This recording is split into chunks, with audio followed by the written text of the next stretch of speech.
Welcome to the Care Pathway Toolkit tutorial. I'm really glad you are joining this short video tutorial. It's been designed specifically for you, patient representatives who are involved in developing care pathways as part of the JARDIN Joint Action. This video will walk you through the basics of what care pathways are, what your role is, and how your lived experience is absolutely essential in shaping better care for patients. By the end of this tutorial, you'll have a clear understanding of what care pathway actually is, the step-by-step process used in the JARDIN methodology, where your contributions fit in, whether you are in a core writing group or pathway development group, and most importantly, how your lived experience can guide the creation of better care for patients like you. The goal here is to make you feel confident and ready to take part in discussions and reviews because you really do belong at the center of this process. I'll explain what a care pathway is and how it's different from other tools in healthcare. Then we'll look at the JARDIN model process step by step.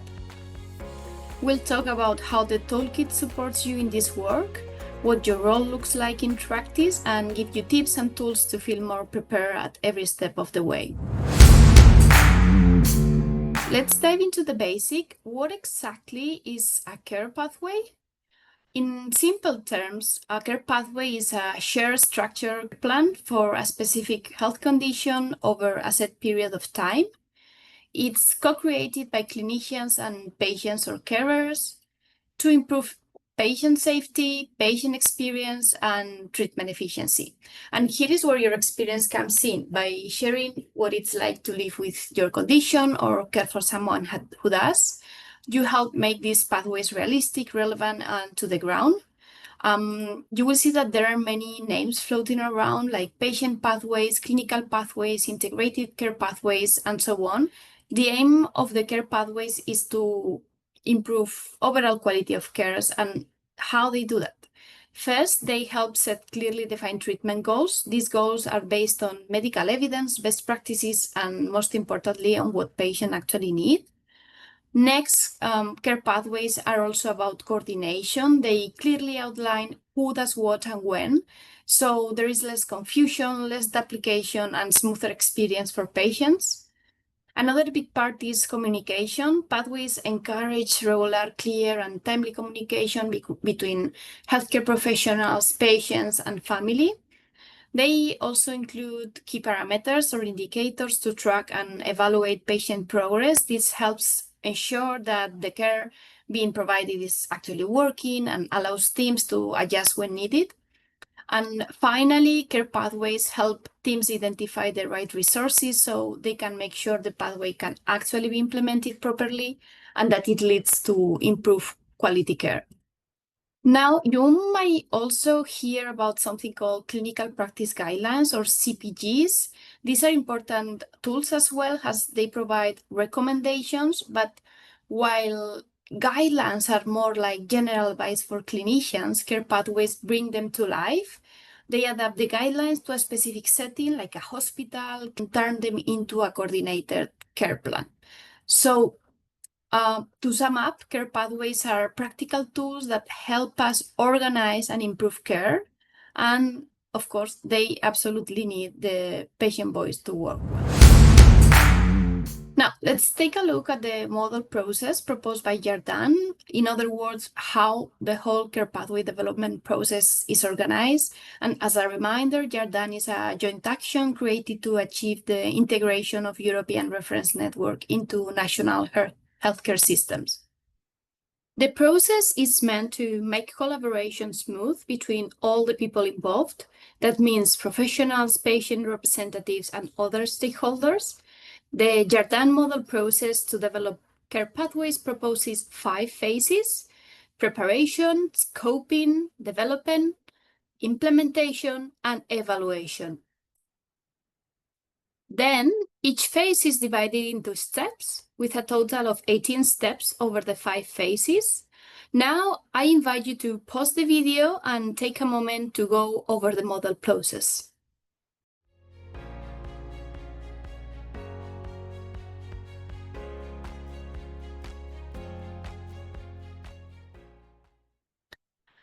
One important part of this structure is how governance is set up, so who is coordinating the work and how decisions are made. There are three key groups here. First, we have the core writing group. This group leads the process. They are in charge of coordinating the development of the care pathway and starting from the initial outline pathway scope. Then there is the pathway development group. This group works closely with the core writing group to turn that outline into something more detailed, the detailed pathway scope. They give input at key moments, review draft, and help with consensus, especially when there are gaps in the evidence. And finally, there is the stakeholder network. This is a broader group made up of people from across healthcare system, like policymakers, hospital managers, and of course, patient associations.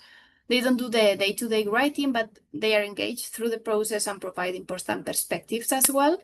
And all together, these groups help make sure the pathway is built on a solid foundation and evidence, experience, and practical knowledge. The model proposes 1 or 2 patient representatives at least in the core writing group.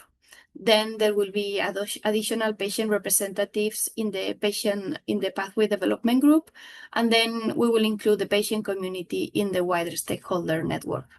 In this tutorial, we will focus on defining the role and available tools and tips for patient representatives in the core writing group and in the pathway development group, although it's good that everyone involved in the care pathway development understands how patient involvement works. As we just saw, the JARDIN methodology is broken into 5 phases. This training, however, focuses on the preparation, scoping, and development phases, where patient representatives play a central role.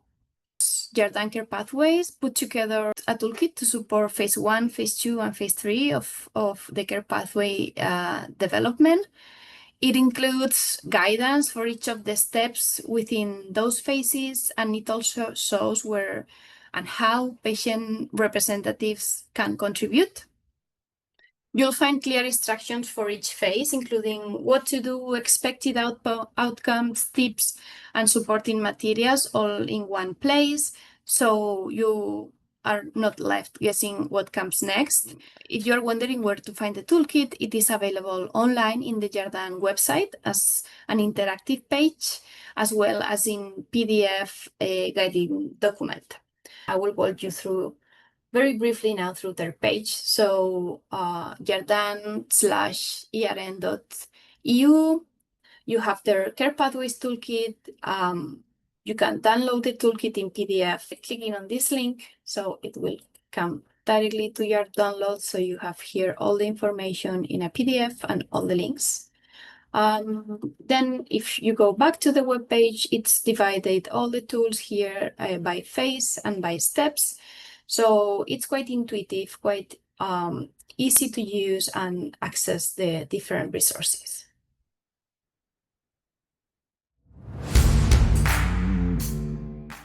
Talk about your role as a patient representative in this whole process.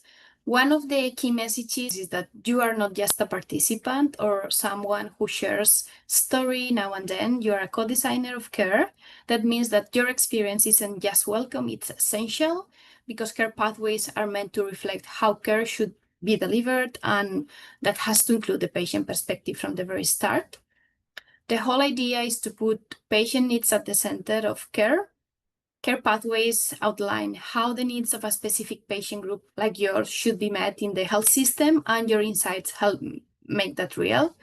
Your lived experience can reveal things that professionals might overlook, gaps in care or challenges in daily life, or even simple things that make a big difference for patients and families. That experience is the foundation for building a care pathway that actually works for people, not just on paper, but in real life. As a patient representative involved in the development of a care pathway, you will be involved in different ways. On this slide, you will find an overview of your involvement. Please stop the video and have a read before moving ahead. I invite you to pause here and have a careful read to this slide, because in the next slides, we will go phase by phase and step by step.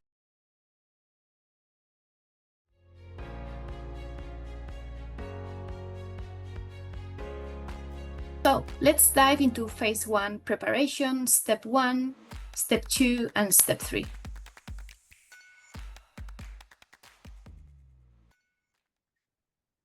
Within preparation phase, the first step here is the selection of the topic. Before that, you may also want to get familiar with the model process and understand your involvement. Maybe that's why you are having a watch to this video.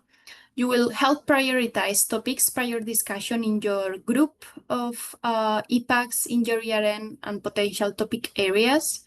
And you will co-create an outline pathway scope with condition, target population, overall duration of the pathway, and care settings.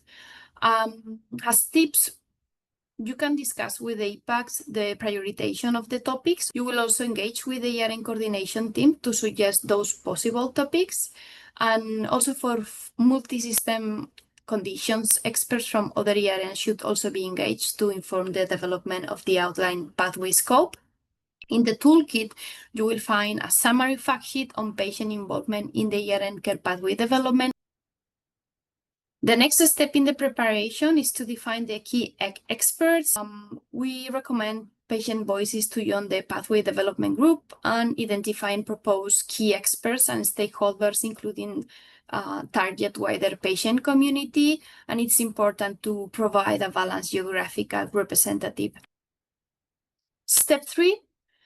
It's about governance and planning. Here, you will join the core writing group, and you will be aware of the project planning activities to lead and their timeline, and you may provide feedback as needed to adjust those.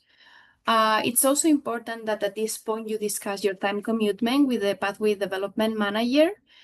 You can also use another tool that it's the engagement tab in the patient partnership planning toolkit, linked also below, to plan how to engage with your community for the next phases, so you can start planning that. And again, for multi-systematic conditions, the care pathway governance structure should cover multiple ERNs. All key disciplines should be represented in this core writing group. Moving on to phase 2, scoping, we will have a look on step 4 to 8 and patient involvement. So on step 4, there will be a defined detailed pathway scope with parameters and key outcome measures. And as a patient representative, you will identify meaningful patient-reported outcome measure prompts and patient-reported experience measure prompts at this point. You also need to ensure that the pathway addresses holistic needs for the target patient population. And I invite you all to have a look to the example of a detailed pathway scope for Duchenne muscular dystrophy that is part of the toolkit. Still in the scoping phase, the next step, step 5, is gather and appraise guidelines and evidence. Your role will be to contribute to identify already existing guidelines, as well as appraise all those guidelines that already exist with the agreed to methodology. If you're not familiar with that, I invite you to please have a look to the fact sheet that explains this methodology. Some tips for these steps. First, if there is already a recent comprehensive guideline that you have developed in your network, then this step might not be needed, as this exercise has just recently been done. Otherwise, if systematic review is needed, you should be involved specifically in the evidence to decision discussions, as recommended by GRADE, to share your preferences and opinions of possible recommendations, weighting the harm and benefits of any care and treatment. If you are not familiar with GRADE, I invite you to also have a look to the fact sheet that we have prepared so that you understand much better this methodology. The next step is mapping current clinical practice. So actually what is happening in reality in the clinics. Your role here will be to liaise with the community, as local and national patient groups may contribute to map existing care and clinical practice. Also here, review the baseline pathway developed by clinicians during this step, important for also the step 8 we will see, and point out if missing something. For your information, a baseline pathway is a descriptive outline of how care is currently delivered for a specific condition across real-life clinical settings. So it reflects what is happening in reality, real-world clinical practice, know how care should be delivered, and it will help identify the gaps, inconsistencies, or variations between centers once we also have also the ideal care pathway that we will see later on. Your role here will be also to confirm whether the baseline pathway matches your patient community reports. Has some tips to share. Suggest questions for local patient groups to answer that can be included in the survey of existing care, what we call the state of the art and clinical practice. Given the heterogeneity of national healthcare system across member states where possible, a range of countries should be surveyed. For example, small, medium, large, to ensure good geographical balance across different EU member states and the spectrum of different types of healthcare systems. Data retrieved from this exercise can be used for a publication or also for your advocacy purposes. Step 7. It's about collecting patient needs and experiences, and here is where you will be leading the activities.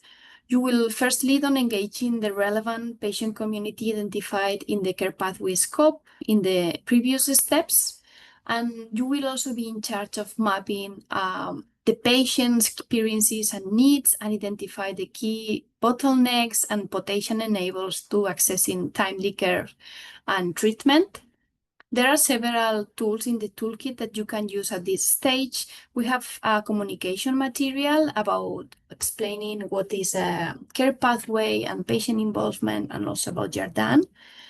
Then there is a patient group workshop guide and a patient group workshop slide deck, which will help you create a session and a workshop with patient community to identify those needs. In case you want to do it offline, you will also have handy a needs assessment questionnaire that you can use and you can distribute to your patient community. In addition, if there is something that you have already developed so far, particularly patient journeys where you have mapped your patient's community needs, these are an excellent starting point to collect the patient needs. If you don't know what a patient journey is or you're interested in developing one at this point, you may have a look to the patient journey guide and the templates for mapping the needs that are available also in the toolkit. You may also want to use different methods to collect the experience and needs of the patient community. As I said, it can be a workshop, it can be a survey. In the case you go for a survey, I invite you to have a look to a guide on how to listen to the patient community and particularly on how to build a survey. Step 8, it's an exercise of triangulation of the existing evidence, the baseline pathway that we saw before, and the patient needs. As a patient representative, you are to be involved in this triangulation comparison exercise. Then you will also engage the wider patient community on the results from this triangulation exercise. As a tip, when you are involved in the comparison exercise, you can also identify good practices, enablers, and potential solutions that can be used to inform the design of the ideal care pathways. The engagement with the wider community and the medical community can be also through existing events that you have planned, conferences, and webinars.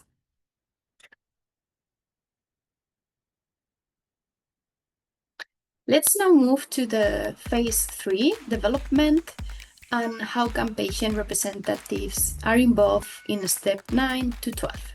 Co-designing ideal care pathway is envisioned in step 9 of the model process. So you will be involved in the co-creation of an ideal care pathway. An ideal care pathway, it's based on the main findings and outcomes of the triangulation of patient needs, baseline pathway, and published evidence, and will propose key solutions that address the gaps in the existing pathway. You can also have a look to the resources in the toolkit titled Suite of Care Pathway Template and Suite of Care Pathway Templates with Video. As a tip, you should always make sure that you are recognized as co-author in any of the publication of the final care pathways or related documents. Still in the development phase, you will participate in the consensus exercise as part of the pathway development group, and core writing group. If you are not familiar with a consensus building methodology, please have a look to the fact sheet included in the toolkit. You will provide the key insights and preference that have been gathered through the collection of patients' needs in step 7 that you led during this consensus building exercise. You will ensure that a critical mass of clinical and patient representative is included in this consensus building exercise to cover all the aspects of the rare condition that we are targeting. And it's also good at this point to provide a good geographical balance across the different EU countries and spectrum of different type of healthcare systems. In step 11, you will participate on discussions on the format and the final care pathway, specifically the graphical version and any supporting infographic to ensure they incorporate accessible language for non-specialists, like, for example, family or doctors or nurses, patients, caregivers, and their families. So you will co-create also the supporting materials and infographics together with the final format of the care pathway. And this is quite important. And we recommend to invest some efforts in creating valuable supporting materials as they support patients and their families to navigate healthcare systems and be empowered to access the care and treatment they need in a timely manner. So in step 12, you will ensure peer review before publication. So patient representatives who have not been directly involved in the previous processes should be included in this peer review so that you have also an external point of view.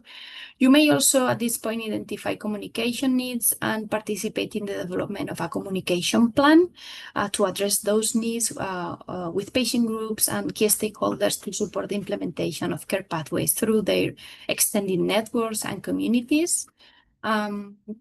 National patient groups can be engaged in any national quality review process, and also patient organization can develop supportive materials on top of those developing the framework of the care pathway development to specific local system to facilitate the implementation at local level.